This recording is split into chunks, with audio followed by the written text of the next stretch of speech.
In this example, we are going to calculate the angular momentum and kinetic energy about the blue bearing.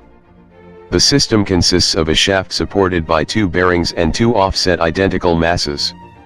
The two masses are attached to the shaft, and the system rotates with angular speed omega. A good starting point is to set up an appropriate 3D coordinate system. These coordinates will help us define the angular velocity vector. Based on our coordinates, the system rotates around the z-axis. Now we will define the equations of 3D angular momentum. As you notice, the angular momentum depends on the angular velocity and moment of inertia. Based on our omega vector, we can reduce the angular momentum equations, as we don't have any rotation components along x or y axis. Now let's find all moments of inertia needed to solve the problem. And we will start with IZZ looking along z-axis. We can see 2 point masses located at distance r from the z-axis itself.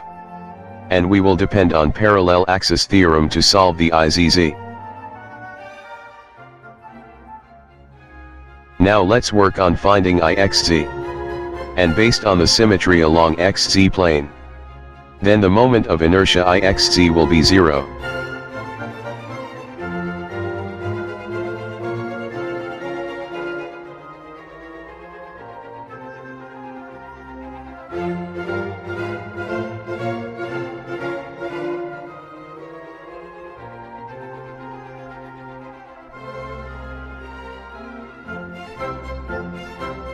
Let's finally find IYZ. So we will work now on YZ plane.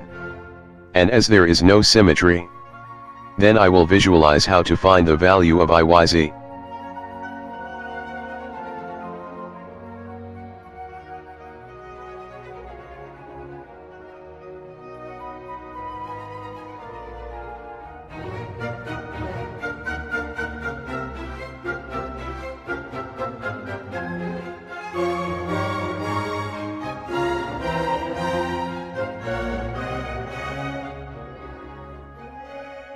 Now everything is ready.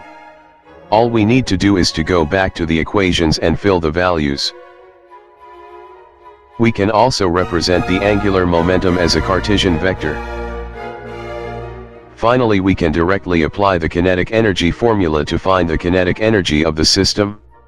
Notice that the kinetic energy is a scalar quantity while the angular momentum is a vector quantity. The main purpose of this example was to show you how to look at the system from different angles, and learn how to calculate the moments of inertia. Thank you for watching.